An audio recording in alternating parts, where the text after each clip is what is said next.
Welcome back to the Microbiome Report, powered by BIOHM Health, a company designed to help you optimize your gut. I'm your host, Andrea Wien, and today's episode is all about how botanicals and herbs can help balance your microbiome and provide support for systemic microbial challenges. This is a winding conversation that touches on a number of important points, from how to protect yourself against microbial invasions like Lyme disease, to how the gut helps with the body's detoxification, and the role of dental health in gut health. Joining me today is Dr. Rachel Fresco, the founder, CEO, and chief formulator for Bio-Botanicals Research, most well known for their flagship formula, Biocidin. Dr. Fresco's focus for the past 30 years is in creating botanical formulas that are used as nutritional support by health professionals in challenging clinical presentations relating to GI health and systemic infections. I was very into this conversation, as like many of our listeners, I'm always looking for ways to approach health issues without the use of pharmaceuticals. Stick around after the discussion for a special offer from Dr. Fresco just for our listeners. Let's jump in. Dr. Fresco, thank you so much for coming on the show. I'm so excited to be here today. It's wonderful to meet your audience. Can you talk a little bit about your journey and how you found your way to working with this wide world of microbes? Well, it's kind of interesting. I had actually gone to acupuncture school and had graduated with a degree in Chinese medicine. I was at the same time working for a veterinarian doing veterinary acupuncture, and we were dealing with a lot of animals with difficult to treat infections. So these were cows with brucellosis, and we had a whole kennel of dogs with leishmania and other things like that basically normal antibiotics weren't working for. And so we were trying using some of the real strong antimicrobial herbs, and they were working. So around the same time period, at the Chinese herb company I was working for, Khan Herb Company in Santa Cruz, we were getting phone calls from doctors in the Bay Area dealing with the beginnings of the AIDS epidemic. Back then, there were no AIDS drugs, and patients who had AIDS were basically dying of even diarrheal diseases like simple bacteria. They had these opportunistic infections and thrush and things. And so I had sent some of the samples of the herbs we were using to some of the doctors to try because they didn't have anything else that was really helping. And the results had been very good. And one of the doctors sent the herb formula to Genova Diagnostics. Back then it was called Great Smokies Diagnostic Labs. And the owner of the lab called me up, and he's like, I'll never forget that conversation because it was just so out of the blue. He said, I don't know who you are or what this is, but it kills everything. I just started laughing. I'm like, who is this man? And I'm like, well, yeah, is that a good thing? And he goes, well, yeah, we would like to put this on the comprehensive digestive stool analysis panel. I didn't even know what a CDSA was. And so he explained it to me, and I'm like, well, sure, you're welcome to do that. Well, I had no idea that like 30,000 doctors a month are sending their patient samples through that lab. So all of these doctors are hearing that there's this herb formula that's showing up as highly sensitive on the test, meaning that it was a good candidate for any yeast and bacteria that had shown up. And so those doctors started calling me and wanting the formula. And basically, I had to start a company to deal with it. So I had never had any intention of starting an herb company. But because I had been working at one and because I had knowledge of the herbs themselves, I had the tools and resources to get the products made professionally and to start to do it. Steve Jobs started Apple in the garage, but I started my company on the kitchen table. I love it. People have this idea that botanicals and herbs are less effective because they're natural, right? They come from the ground. They haven't gone through, the labs that a lot of the pharmaceutical drugs have come through. But actually, they can be more effective than conventional medicines like antibiotics in treating microbial imbalances and pathogens. Can you talk about why that is? Well, in certain cases, that's definitely been what we've seen. For example, you'll send the botanicals to a lab and they're testing it on, say, E. coli. And they'll test on a variety of different antibiotics. And sometimes the herbs show up as a stronger effectiveness than the antibiotics. Sometimes they're slightly less, but they're always within a good enough range that they would be effective. I think one of the reasons that the botanicals work so well is because they're so multi-layered. When you're using more than one herb in a combination, you're hitting it from all sides. You're breaking the biofilms, which we can talk about a little bit more. And you have a lot of different mechanisms, breaking the lipid layers. There's a lot of ways that the herbs work that antibiotics only have like a single action. And sometimes antibiotics only have an action on a particular class of pathogens, like maybe they only work on gram-negative bacteria, but the botanicals seem to be more broad spectrum, and they kind of cross over into yeast and parasites and fungus and virus and a lot of other things. And as we know, in nature, these bugs don't live by themselves. Misery loves company, I guess. So sometimes when you get a pathogen in the gut, for example, you might have a yeast and a bacteria, and so it's also more effective to use something that'll cover all those spectrums. And I've heard the term synergistic effect. So basically, the sum is better than all of the parts. So when you are putting together these botanicals and herbs, they compound on one another and have a completely different effect, which is, I think, what you're talking about, whereas an antibiotic is only targeted towards one. That's right. And I think the biofilm issue is possibly a bigger one than mainstream medicine was realizing 20 years ago. The bacteria always start to form these biofilms when they've been in the body longer than 2 weeks. And so that's kind of like a slimy coating made up of a polymeric substance. And underneath that coating is like a city. And both anaerobic and aerobic species of bacteria, yeast and fungus can be in there. Even Lyme live in a biofilm, as has been shown. So if you're not addressing that biofilm aspect in the body in some way, either through agents like EDTA or other things that are chelative, or the botanicals that break biofilms, essential oils that do that, you're just not going to be effective, especially when it comes to chronic kinds of infections, because the antibiotics work really well in an acute situation. But if you've had something like recurring UTI, and how many courses of antibiotics has this person taken, but they still are getting UTIs, that's where you have to suspect that there's a biofilm component. We actually did a whole episode on biofilms, one of our first episodes, if people want to go back and listen to it. And Dr. Gnoom, who is the co-founder of BIOHM, has been doing research on fungi and biofilms for a long time. And the BIOHM probiotic that we've developed is actually designed to break up biofilms. So that's something, if someone wants to get more information on that, they can go back and listen. I believe it was one of our very first episodes, episode 3. I do want to talk about isolated and systemic microbial challenges. So, for example, someone can have an infection or perhaps a condition like SIBO that's really isolated to one area of the body, but other infections like Lyme disease, you mentioned, can be found throughout the entire body. How can botanicals and herbs help with both of those different challenges? Well, I think that the nice thing about the herbs is you can use them for a specific issue like SIBO or a UTI, but at the same time, you're also doing some systemic cleansing. And when you put the botanicals in a liposomal format, which is what we've done with one of our formulas, then they go straight into the bloodstream. Can you just describe what liposomal means for our listeners? Sure. So a liposome is basically a teeny packet of lipid at a nanoparticle size, usually 50 to 100 nanometers. And so when you encapsulate the herb in this nanoparticle, they basically can penetrate directly into the bloodstream from the oral cavity, and they can go intracellularly where some of those pathogens hide out in Lyme.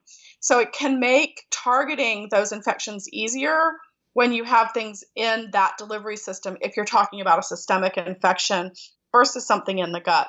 And I mean, we've seen such an uptick, no pun intended, or perhaps pun very intended, in the cases of Lyme disease around the country. But I don't think people really understand how serious it can be and how it can proliferate and really hide from our own immune system and even antibiotics. Right. So I just saw some statistics, and it's really mind-boggling. They said that worldwide, by 2050, 35% of the population will have one or more tick-borne diseases. It's not just Lyme, it's Bartonella and Babesia and these other species that are taking along on the ride with the ticks. And honestly, I don't believe it's just ticks. I mean, think about it. Mosquitoes have a ton of blood. They're jumping from animal to animal. Fleas do. So, there's been some talk about the other vectors for spread of these diseases. There has been evidence that these things will pass through the placenta. So there are children that are born that have test positive for tick-borne diseases. So I think that the best thing that we can do to protect ourselves, or several things we can do, number one, keep your immune system strong, eat a healthy diet, keep a lifestyle that's conducive to keeping your system able to fight things off. And secondly, when you do go out in nature, do everything you can to protect yourself from getting bitten. I mean, the minute I come in, I have property in the mountains here. We have a ton of ticks in the Santa Cruz Mountains, and 50% of them test positive for Lyme. So it's Russian roulette if you get bitten by a tick. And so, when I come in, I just strip off my clothes and they go straight into the washer. I don't even put them in my dirty clothes basket because there could be ticks on there that are crawling around in my closet onto other clothes. I mean, it's just terrible. So I spend less time, honestly, in the woods than I used to, especially in the spring, that when the ticks are really, really, really prevalent. I go to the beach for my walks. I go to areas that are away from the trees and brush. And then working to check your animals when you come in. I mean, my dogs even know what tick check means. Like, I come in the door, I go tick check, and they like flop down and roll over for me because they know. And you know what? This time of year, you're almost likely to find one. And so I think people should take it very seriously. And like you said, when you get bitten by a tick, 45% of the time you might get a rash, but you might not. And you might get a fever and achiness and think you just got a flu in the summer and not realize that that was symptoms of having a tick bite. So it is really important that people take it seriously. I believe that the best thing to do if you get bitten by a tick is to go on a 21-day doxycycline regimen. The Center for Disease Control's idea that one pill of antibiotic is going to help you after a tick bite has shown not to be true. So most of the Lyme literate physicians are saying 21 days of doxycycline, and then we use our botanicals on top of that, and ongoingly. And then for people who have shown up positive or symptoms of Lyme, we want to get better testing for them. So I've been involved with a company in Finland that's developed a test called TickPlex. And that test covers all the different co-infections as well as Lyme, and is much less expensive and more sensitive and more broad than some of the existing testing. So it's a new test. It's just coming out in the United States, but you can get it through Armin Labs and they can ship it over to Germany. It's not that expensive to do it that way. It's less expensive than some of the tests here. But we are hoping to see a lab here in the US that will be able to do the tests soon. So I think that anybody who has symptoms of neurological signs or pains that move around the body, certainly night sweats that are new, fatigue that is new, things like that come up, people should think, could I possibly have been exposed to Lyme, and get tested. I think the earlier that you treat it, the better. If you wait 10 or 12 years until you're seeing neurological changes, then, it's an uphill battle at that point. Like you said, these things are, very deep in the system, in the central nervous system. They're hard to treat. They're hard to detect. So everyone should take Lyme very seriously. Yeah, it's something that I've been telling all of my friends and family about, almost to the point of exhaustion where they're tired of hearing about it. But I've seen so many clients and people come through different practices that I've been at that are dealing with these really chronic symptoms that are, like you're saying, perhaps a decade old. And it's just so difficult to eradicate at that point. Right. But we have seen good results with the botanicals helping these people, whether that's in conjunction with antibiotics or on their own. We've gotten great feedback. I had one doctor herself, actually. She was a medical doctor. She had Lyme. She had been in a wheelchair, and she had bad neurological problems. She also had this problem where as soon as she would get up, her heart would race so badly, this really bad tachycardia. She let me know. She called to talk to me, and she goes, I just want you to know I was using your liposomal formula, and first time I've been able to walk around without having such bad tachycardia. My neurological pain and signs are almost gone. And she stopped using her wheelchair. And she said it was kind of a miracle. And she had done IV, things and ozone and many, many other protocols, including many, many courses of antibiotics. And she had gotten some better. But this, using the botanicals, had kind of bumped her up to the next level of wellness. And so I'm hearing that a lot from practitioners. I know Dr. Richard Horowitz gives Biocide to almost every patient along with his protocols, and many of the other Lyme literate physicians nationally do. So similar to an antibiotic, we talk a lot on this show just about the detriment of antibiotics and the impact that they can have on gut health. Obviously, in situations like this, this is a time when you would want to be taking them. But do we see the same impact on the beneficial flora in the gut when we're taking the botanicals as well, where it's wiping out a lot of the good and bad?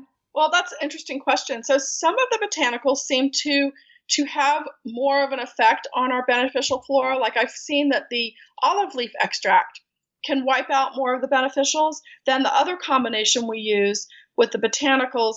We've tested over 1,000 patients before and after. Their microbiome actually got better. Their diversity and number of beneficials got better. So I don't think every herb is going to wipe things out the way that some antibiotics do.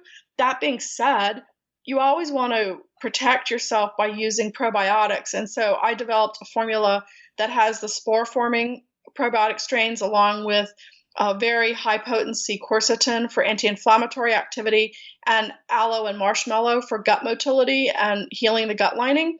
And so that formula, I just tell everybody just take one a day. It's really simple. It's very protective. The nice thing about the spore forming probiotics is that they can't be hurt by stomach acid or temperature, or the antimicrobials and antibiotics don't kill them. So that makes them easy to use. The Microbiome Report is brought to you by BIOHM Supergreens, a supergreens formula that combines 31 supergreens with prebiotic digestive enzymes and BIOHM probiotics, giving you a supercharge in a single scoop. To check out BIOHM Supergreens, go to biohmhealth.com. That's BIOHM Health.com. And make sure to use the code BIOHM10 to get 10% off of your order. I want to switch gears a little bit and talk about how botanicals, you mentioned it briefly, some of these things in reducing inflammation and helping the body's natural detoxification systems work better, which I think is something that gets lost maybe with more conventional medicines, where we really can support the body in killing these things, but then also helping to clear them out. So can you talk a little bit about how the gut helps with the body's detoxification and the types of bacteria and fungi that we see that are really helpful in clearing out pathogens? Right. So a lot of, like I was just mentioning, the spore-forming probiotics, they actually modulate the immune system to upregulate it. They also naturally produce their own bactericidal enzymes that will go in and have an antimicrobial effect. So certainly having the beneficial organisms there is going to be very key.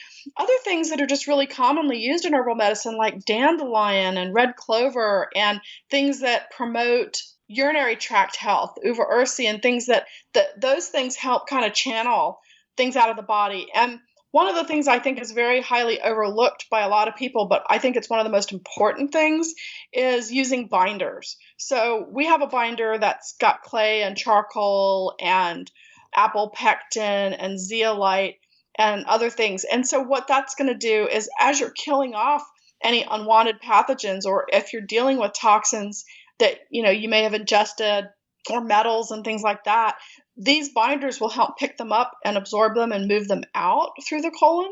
So some of the herbs are working through the urinary tract system as a detoxing, and some are working through the colon, and the binders typically work really well through the colon. So that's an important piece, because people think that when they get a detox reaction or Herxheimer's reaction, that that's good. And it is a good sign that you've stirred things up and that you're starting to move them out. But if you don't bind those toxins when you're mobilizing them, number one, you're going to feel crummy and maybe not want to continue your protocol because you don't feel good. Who wants to have a headache and be tired? And, I think it's important to only detox at the level that you can clear the toxins, and you need to use things to support clearance. I also like certain homeopathic drainage remedies for that. Some people need extra support before they even start to really detoxify. They need to open up the pathways first, and that's where homeopathics can be very helpful. Yeah, I think this is something that I've talked to friends and clients about, that you can't just jump right into a detox, right? The channels of elimination have to be open. So you have to be going to the bathroom regularly. You have to be hydrated. You have to make sure you don't have leaky gut, right? So if we're liberating all of these terrible things that we don't want in our body, and they're supposed to be excreted through our digestive system, and then your digestive system is leaky and open to your bloodstream, they're recirculating and potentially could be even more dangerous. So how important is it to work with someone before you start just willy-nilly taking botanicals? Well, I think that it's always a good idea when the botanicals that we produce are professional grade and they're designed to be used with the support of a health professional or a nutritionist or someone who has a background in helping clients to work on these issues. So I do think it's important, and I do think using the binders is important. Like you said, I think that making sure that your diet is clean, that you're eliminating well, that you're really nicely hydrated, all of those things are key, and not to go overboard. Sometimes people think more is better, and that is definitely not the case when it comes to this type of cleansing. Slow and steady wins the race. It's better to take a month of gently having a healthy diet and gently, bringing in these things rather than try to do some 7-day program that you think is going to really help you and just end up making you feel worse. And what types of organisms? I know you mentioned kind of in passing, like bacteria, different yeast, viruses, but can regular infections, sinus infections, things that people are going to urgent care, their doctors for, to get antibiotics because they think that's the only way? Have you seen good results with botanicals instead? Oh, yes, all the time. In fact, I had one ENT. I was speaking at the A4 conference on autoimmune disease in Florida, and this man stood up and he raised his hand, and I didn't recognize him. And he goes, Rachel, you don't know who I am because I've been getting your products through a distributor on the East Coast. But I just want to tell you my name, and I'm an ENT physician, and I've been using your products and making them into a nasal rinse for my patients, and I've cut down on the surgeries in my practice by over 30% just by doing the nasal rinse for these sinus patients. So I think that's a really easy one to do, and so we've been having people use a nice saline solution and adding a few drops of the botanicals and using that in a nasal rinse or a neti pot. And we have a moisturizing mist that's coming out that'll be ready mixed for that purpose. So I know a lot of people trust, the antibiotics and some of the more conventional medicines because they have gone through some of the rigorous, double-blind trials, and it takes quite a bit to get a pharmaceutical product on the market. Have you done any research projects with the botanicals and herbs that you're using to prove their efficacy? We have. For example, we did a double-blind placebo-controlled trial with the University of Louisiana on the immune response. So what they said is that they had a problem with the athletes.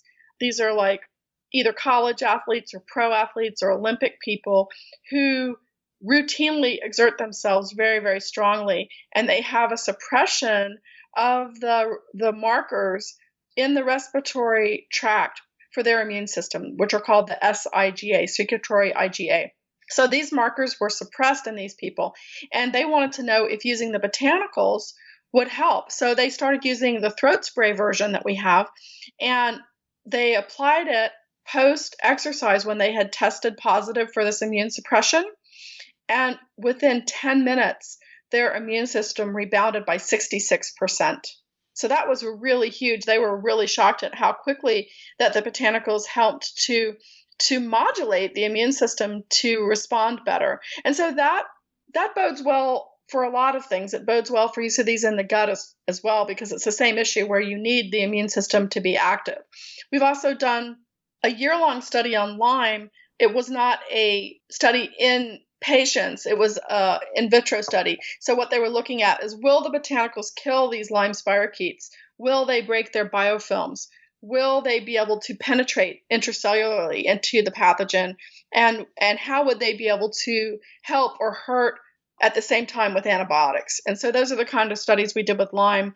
And then we've done studies that were more informal on SIBO and Candida and H. pylori. We've had just so many reports of different kinds of things over the years. Genova, when they were running the botanicals through their sensitivity test, I believe they tested over 200,000 patient samples over a 6-year period. So that was a huge number. And every single time, the botanicals were the most highly sensitive agent, which means that they were the strongest thing. And so I think that there's plenty of evidence that botanicals work really well. If you look in PubMed, like if you just do any research online, you type in like botanicals and you name an infection, there's just so many papers all over the world. People are doing this research. The drug companies will try to take an active ingredient like they did with olive leaf. They tried to take the oleoropin out of olive leaf and make it a drug. But what they found out is that it didn't really work. The mechanism didn't work until it got in the body. They couldn't make a patent out of it. And so they abandoned that research, but they had 10 years of research of its antiviral activity. And so, that's how we knew that olive leaf was such a good antiviral herb. So I think that the research is out there. Certainly the biofilm research is out there. And, a lot of the papers I read, one paper in Italy said that they basically told the research company the only way to get the benefit of the plant materials was to use the whole plant and forget about trying to take an active ingredient out. You needed all of those components working in harmony. And here's why I think that's true. I think that in nature, the plants had to evolve over millennia to fight off bacteria and funguses and things that could hurt the plant, but also to be friendly towards the beneficial flora in the soil that they need to get their nutrients and on them topically. So I think we borrow that adaptation from nature when we use the plants. And so lucky for us, we have access to them. Yeah. And I think now people are starting to talk about this more and more. I think in the past, you didn't hear about botanicals, you didn't hear about herbs, and perhaps because they are pretty inexpensive to grow, it doesn't require a lot of funding and money and things to get these out into the public. And so I think we're starting now to really understand again, because I think our ancestors probably inherently knew that some of these things were antimicrobial or antiviral or whatever the constituents might be in it. And now we're starting to really relearn a lot of that information, which is so exciting. Yeah, I mean, if you look back at even, the ancient Greek medical texts, some of these plants that we're using today are all in there.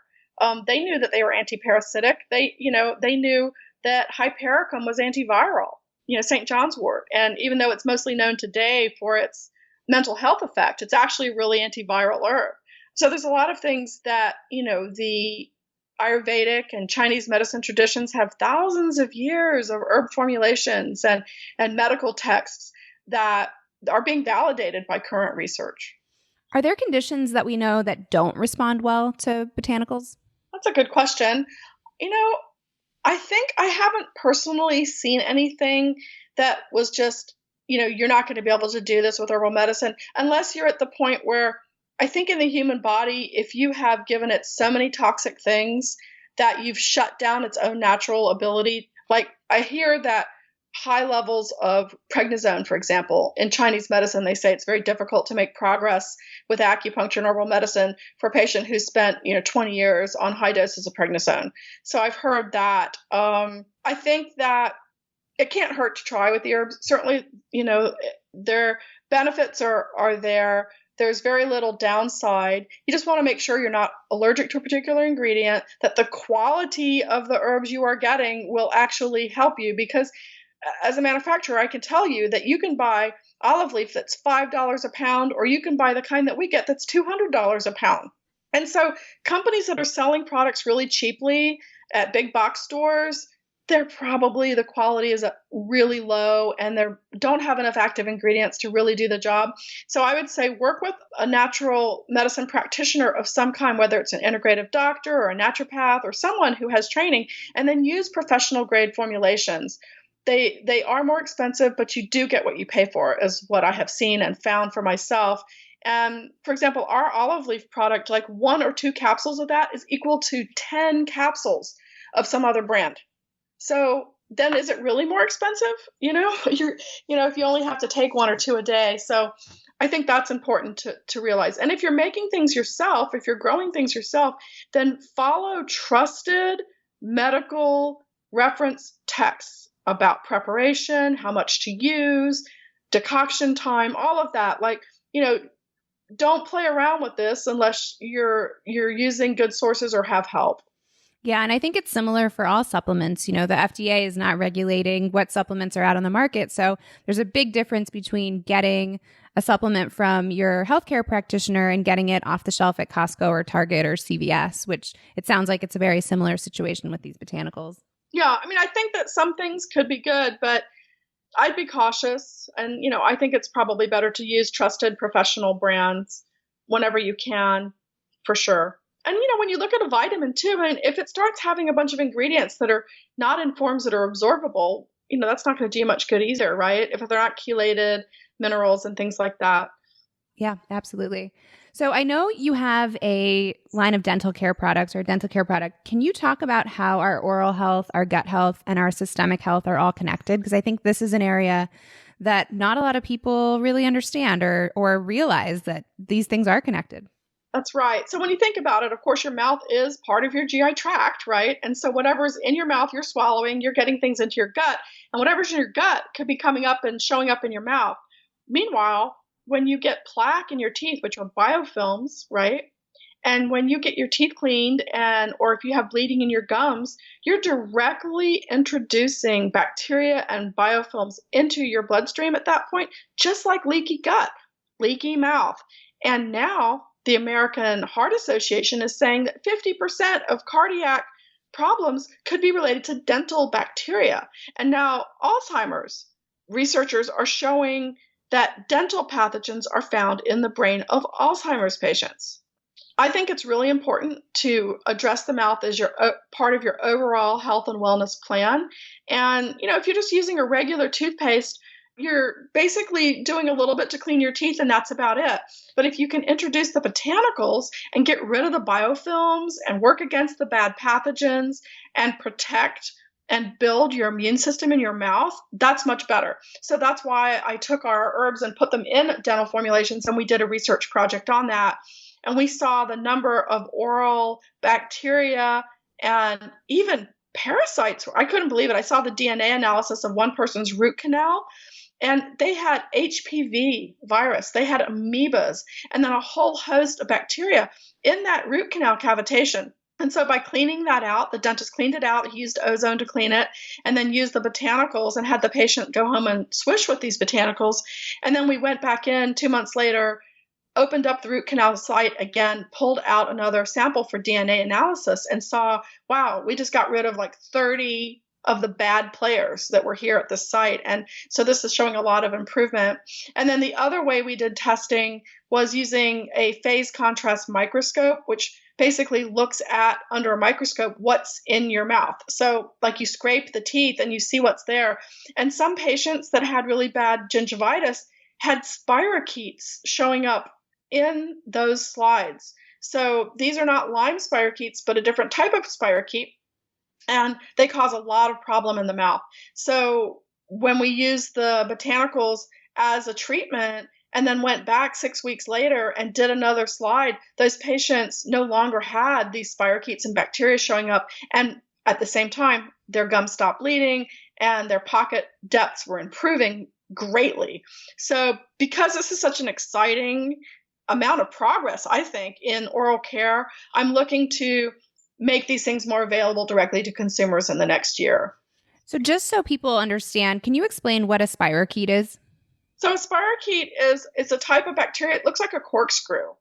And Lyme is a spirochete. Syphilis is a spirochete. And apparently there are dental spirochetes as well that shape of them just kind of bores in, if you can imagine, and causes a lot of tissue damage. Thank you. I think that the research that's coming out around the root canal issue is really interesting. And you touched on it briefly. Is it still beneficial to get a root canal, or is it something that we should really be thinking about quite a bit more? Or potentially, if it is something that we need, making sure that there is a botanical protocol along with it? What's kind of your thought on where that whole controversy is going? I've talked to holistic dentists who tell me all root canals are bad, don't get one. And I've talked to holistic dentists who said, well, in some cases, a root canal can be okay, and you just have to watch it. And so I don't know the answer because I'm not a dentist. I'd say for sure you would want to be very cautious in using these botanicals. We put the formula in a liposomal version as well, so it would penetrate into the gums better. And that seems to be working the best. And having people swishing with that twice a day after they brush with the toothpaste. And that protocol seems to be really helping. And I think it'd be good to work with a biomedical dentist for yourself if you can find one. There's several organizations across the country, American Holistic Dental Association, the American Academy of Oral Systemic Health, the IAOMT. IABDM. That's like a few of the ones that I've heard of that maybe you can go on their websites and do a search and see if you can find a member of their organization in your area who is familiar with more holistic methods. Okay. Are there any populations of people who shouldn't take botanicals aside from someone who's maybe allergic to something that's in a formulation? Is it safe, for pregnancy, for example, or at different life stages? How do you think about that? That's a good question. And some herbs are safe in pregnancy and some are not. So most of the antimicrobial herbs are not recommended in pregnancy. So if you look up, for example, in a herbal medical text golden seal, you'll see that it's contraindicated in pregnancy. So I think you can't make a generalized statement. Some herbs, like grapeseed extract, in high doses could be slightly blood thinning. So that's something that you might not want to take before surgery, for example, right? There's some herbs that stimulate the immune system. So if you are having an organ transplant and you don't want to be stimulating your immune system, you shouldn't take those herbs. So that's why I think if you have any kind of serious medical condition, don't even play around with this. Go to a doctor who knows what's good and what's not good for you. Yeah, that makes a lot of sense. I mean, if someone wants to get started in this, are there entry products that are pretty much safe across the board for people to kind of start testing things out? Or is it really we need to find a practitioner that can help us wade through these? I think that there are some things that are safe, things like probiotics and certain herb teas and things that are, like a lot of people like the medicinal mushrooms, right? I take those too. They're generally good and immune modulating. But if you do have a serious condition, I would check with your practitioner first. Some of the formulas we have a Chinese formula that's just generally supportive to the digestion and sort of helps boost the adrenals a little bit. Something like that is usually fine for anyone. It's innocuous. It's not going to throw somebody off balance one way or the other. So, I think that, anybody can drink mint tea, right? And make their stomach feel better, pretty much, or ginger, pretty safe. Most people do really well with ginger. And those are things I use every day in my own, when I make my chai in the morning, I dump in extra ginger and extra cardamom because those are herbs that are really good for my digestion. I tend to have more of a damp constitution and it's foggy and cold here in Santa Cruz in the morning. And so you want to also think about how you use food and herbs according to where you live, the temperature, and your own constitution. So that's where it's really fun to work with, say, an Ayurvedic practitioner or someone who can help you look at it from that perspective, or a Chinese medicine person who can go, oh, well, you have, liver qi stagnation. Let's get you these kinds of foods and herbs, or this time in the month before your period, you should be using these things. And then after your ovulation, you should use these others. There's a lot you can do to make yourself flow in a more balanced way, using botanicals and using acupuncture and, massage and other tools. Yeah, I took an Ayurvedic cooking class or a series of cooking classes years ago, and I just remember being so blown away by the way that they use herbs and spices to really modulate and regulate how you're feeling. And it was really eye-opening and something that I've continued to do, like you're saying, with the ginger and cardamom in the morning. And so there are safe options for people to be able to go out and start testing. I think a culinary stance coming from that angle is Absolutely. Always a great way to start. I'm sure you've seen this too, where they've said that just even eating curry so many times a week cuts down on your inflammation because of using the turmeric. And there's a lot of things like that you can do. My friend Talia has a course online at Talia's Kitchen, which is like an Ayurvedic starter school kind of, and she teaches people how to cook Ayurvedically and how to make little recipes and to do body scrubs and things according to their constitution. We can definitely link to that in the show notes so people can find that. This has been so insightful. Thank you so much for coming on and talking to us about this. If people want to learn more about your products, or perhaps they are dealing with something like a Lyme disease or some of these other chronic conditions or maybe systemic infections, how do they get involved with your products? How do they find you? How do they find a practitioner that might be knowledgeable about them? So, our website is biocidin.com, BIOCIDIN.com. And on that website, you can read the general information about the formulas. And then if you need a referral to someone who could maybe talk to you over the phone, we do have a list of doctors that will do online consultations. And if you have a health professional that you work with that isn't familiar with our company, then we can help that doctor to understand the usage and so forth. We do not give direct consultations to patients or people in the community because that would be practicing medicine, which we can't do as a supplement company. But we can help direct you to the right people, and we can work with the doctors. Great. Well, thank you so much. We'll link to that again in the show notes. And we really appreciate you taking the time to talk to us today. Well, it's been great to be here, and I hope that this conversation has been insightful. It has. Thank you so much, Dr. Fresco. We'll talk soon. Bye-bye. Thanks for listening to the Microbiome Report. This episode was powered by BIOHM Health. As a special gift for our listeners, Dr. Fresco is offering free shipping and a sample size of dental Sidon toothpaste with any order off of their site. Head to biosidon.com to redeem or to our show notes page at biohmblog.com to find the links. As always, that's BIOHM blog.com. I'm Andrea Wien, and I'll catch you next time.